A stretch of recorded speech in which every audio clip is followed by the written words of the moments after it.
You did? Oh yeah. So When I was 23, I had to have surgery on my head.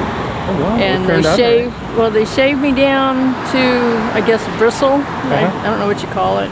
Okay. And this is hip bone, this is ribs, and this is ribs. They rebuilt my head. They did a good job. Yeah. So I usually start out, it's like, my name's Tom Reed, and I have a YouTube channel, and I upload people that I cross paths with, and I approached you. And your name, ma'am? My name is Cindy Warner. Cindy, and I take these videos and I upload them to the YouTube channel, interviewing all walks of life. You cool with that? Yeah, I guess so. Okay, so I just saw you out here, walked up to you, asked you if you're interested in the interview, and you were a little bit ambivalent about it. Well, I'm not sure because I don't want to give people the wrong impression about me. Okay. Because I'm a very strong-willed, independent person. Okay. And what would you think would make most people get the wrong impression? Because you're out here today? Not that I'm out here today, but that I don't want them to see me as a homeless person, because I'm not a pathetic person. I'm not somebody that you'll never see me panhandling or asking people for anything. If you ask me how I am, I'll always say I'm fine. Gotcha. One of my favorite pictures I found online is the guy that is totally sunk underneath the water with his hands held, thumbs up. That's me. I will never tell you if I have a problem. Okay. And I told you I'd pay everybody I interview, and you didn't want to get paid, but I look at it as just a stipend, because to me your time's valuable and your story's interesting. And it's only 5 minutes, so no big deal. Okay. Would you mind if I asked how old you are? I'm 62. Well, good shape for 62. Yeah, well, I usually travel by bicycle and have a trailer, and I usually go campground to campground. And I had a full camp set up with the stove and pots and pans and stuff like that. And then I got hit by a car and lost everything. Oh, so, sorry about that. Yeah, well, people aren't very careful. Now, where are you from? I am originally from Miami. Okay, and how'd you end up here in Augusta, Georgia? When I was in Columbus, I was just traveling to Columbus. Yeah. And I'm rebuilding my bicycle and trailer up. Somebody came along and stole the whole thing when I walked into a store. So I got the heck out of Columbus. If it's an evil city, I don't want to be there. I don't stay places I don't feel safe. You're talking about Columbus, Georgia. Columbus, Georgia. Okay. Now, and I just started walking down the road. Okay. So. Now, in your lifetime, what type jobs have you had? I've done accounting and computer programming. I've been everything from a data entry clerk to a manager. Oh wow! So yeah, I have a very good resume. It's on LinkedIn. It's under Cynthia Forner. Oh, okay. And is that F-O-R-N-E-R? Yes, sir. Okay. And I was very proud of the work that I did. I was real good at what I did. I bet you were. And are you a college graduate? I only have an associate's degree. Oh, that's okay. And what's that in? Computer programming. Oh, that makes sense. I'm very good with databases, database management, moving numbers around and stuff like that. Now, have you been married in your life? I'm still married. Okay. Legally still married. Yeah, I just got over that. 25 years separated and finally got divorced. Well, we separated in 2009, and I don't think I need to divorce him because he's basically on his deathbed now. So. Oh, okay. And any children? I have 2. And where are they? Down in Fort Lauderdale and in Key West. Okay, do you keep in touch with them? Every now and then. It's complicated. Okay, yeah. They doing okay? As far as I know, they are. Okay. Your favorite childhood memory? Oh, wow. That's a tough one because I have a lot of good memories. I would say my favorite one was in the mid-70s. We lived in outside of Birmingham, Alabama, and we were really poor that year. And Santa Claus came and visited us. Aww. No, that was really good because I thought, you know, when you grow up, you know it's your parents doing it, but it couldn't have been my parents because they were with us and they were dumbfounded by what happened. Interesting. And at my mom's house, I still have a copy of the letter that was left. Oh, nice. And it basically said, because of your goodness towards other people and your giving, that this is sort of a thank you for being who you are. and I carried that through even to today. I try to be good to people. I try to be nice to people. Yeah. And my problem is, what I get is, oh, you don't need to be doing that. You don't need to be helping them. You don't need to do that. And I'm like, what? I can't be nice. What can I be? Yeah, no, you're right. So, but yeah, that would probably be my most favorite. How about your favorite movie? All of them. I don't have a real favorite. Okay. I enjoy a lot of action, superhero type stuff. Okay. I like sci-fi stuff. Okay. About the only thing I don't like are zombie flicks and war, the slash. Okay. And slash them up, blood and gore type things. And I'm definitely not a romantic person, so anything other than that I'm pretty happy with. Do you have a favorite book? Not really. Yeah. Because I loved books a lot. I used to order books every month. I don't order them anymore, but they would be in the same categories. A lot of detective stuff. Yeah. Now, in talking to you, you're a religious woman. I'm not sure if I would call me religious, but Yeah. I am a believer in what the words of the gospel say. You are. So you're a Yes. Christian. I wouldn't call myself a Christian. So which gospel are you referring to? I'm referring to the Bible. Oh, okay. But considering some of the Christians that I've met recently, I would not want to be associated with them. Oh, okay. Well, they're out for money. Yeah. I've heard them say everything from, in order to get a blessing from God, you have to give to God. Or that money belongs to God. Well, you know what? God doesn't need money. Right. He's God. He creates everything. What does he need money for? Yeah. And I don't want to be associated with that kind of Christian. The Christians that I would want to be associated with are the ones that live by the first commandment, to love God above everything and to love your neighbor as you would yourself. And when I help people, like a guy this morning, he wanted me to pay me to help him. I'm like, no, you need help, I'll help you. Yeah. And that's the way I am. Okay. And that's the way I believe we should all be. Yeah. And I really try my hardest to believe in the goodness of people. Yeah. And because I believe in the goodness tends to come towards me. I think so too. Now, what's in store for you? What are your plans now, looking forward? That's a really good question.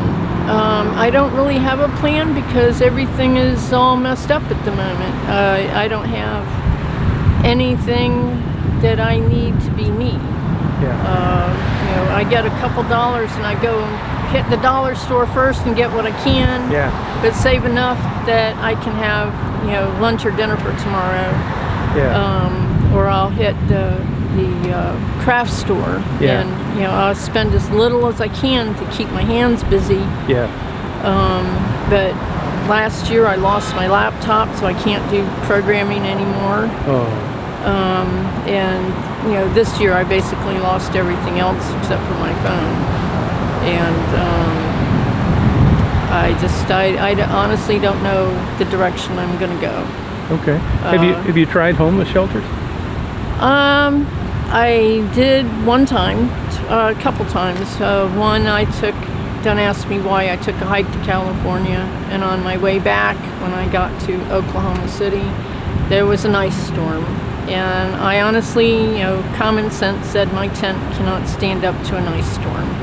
So I went to, I think that was a Salvation Army at the time. Yeah.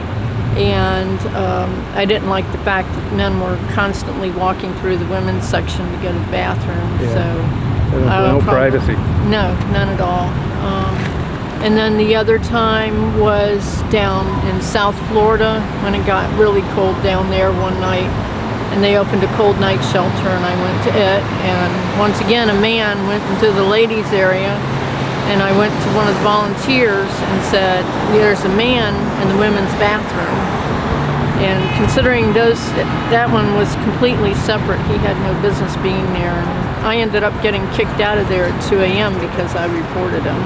Oh, okay. And so I don't do shelters anymore. Yeah. They're meant for people that really, really need help, Yeah. I can survive somehow. Yeah. I you know. In that surgery you said you got, where you got that facial reconstruction, Yeah. how did that happen? What happened? That's a really good question. I can't really answer it. Oh, okay. I woke up in the morning and couldn't see anything, and I stuck a patch over my eye and went to work.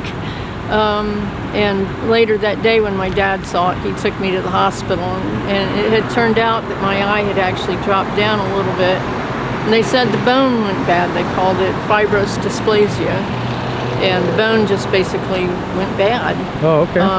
So they didn't know anything else. They put me through the CAT scans and the MRIs and the EKGs, EEGs, and NATG and everything else. And they really couldn't explain it. So they rebuilt my head, and I had to do 2 12-hour surgeries for that. Oh, wow. But I came through it with flying colors. Oh, congratulations. Looks good. Yeah, I had a lot more energy back then than I do now. Yeah, me too. It was a little harder for me to get up from when the car hit me. Yeah. But you'll see me now when I walk down the street. Make sure there's nobody coming at me. I'm scared to death. I'm scared to death of crossing the street. You know, but I put my foot down the other day and I told somebody, I said, I am going to believe in the goodness of people. I'm going to.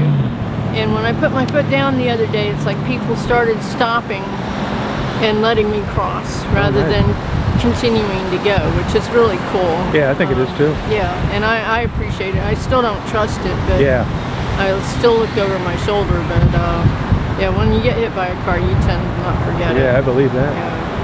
Well, you have any questions for me?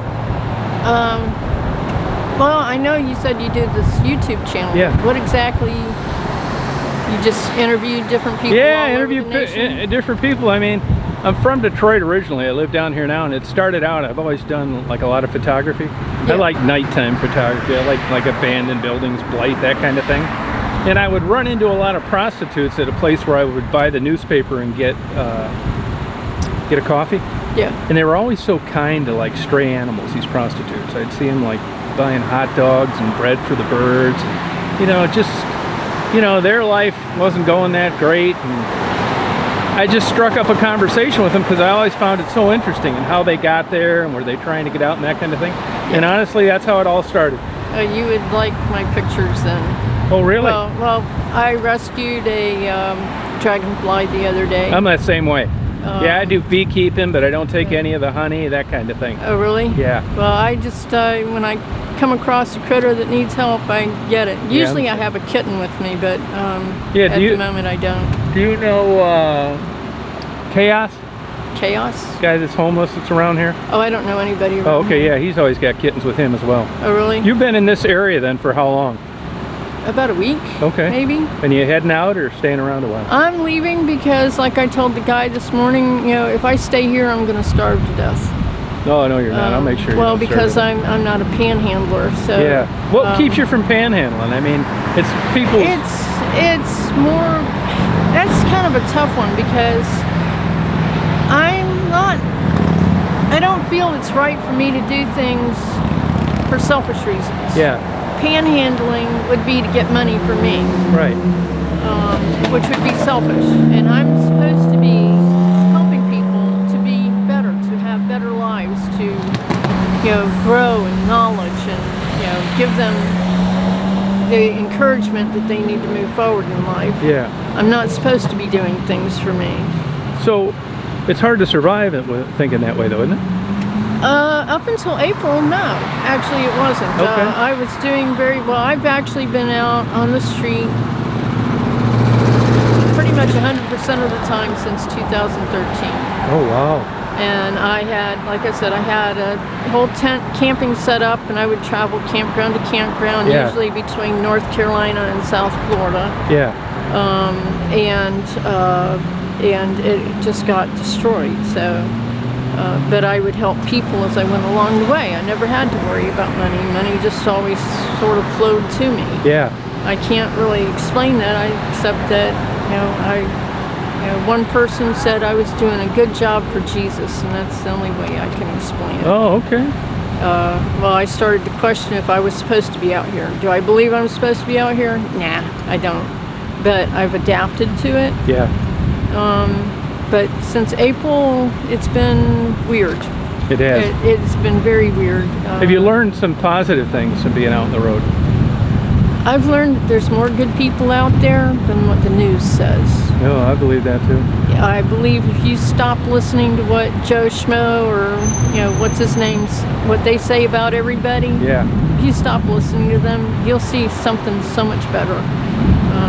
And it's not just the news, it's just people here, Yeah. oh, you don't want to go over there. Well, yeah, actually I do, because they have something that you don't. Yeah, right. Yeah, yeah. And you'll see me, I go to the Dollar Tree, I go to Joann Fabrics, I go to Hobby Lobby, I go to Michael's, I go to the Dollar General, and if all else fails, I'll go to Family Dollar. Yeah. But I don't, each one has something good in it. Yeah, no, I think so too. And if you look for the good in everything, you'll find the good in everything. Yeah, I think that too. Yeah. Well, I can't thank you enough for giving me an interview. Thank you. Well, I wish I had my hair brushed. But Believe me, you fit in perfect. So. I wish I had hair to brush, so. Be careful what you wish for. Well, I've learned that the hard way. Thank you very much. Well, you're welcome. You have a good day. All right. Bye.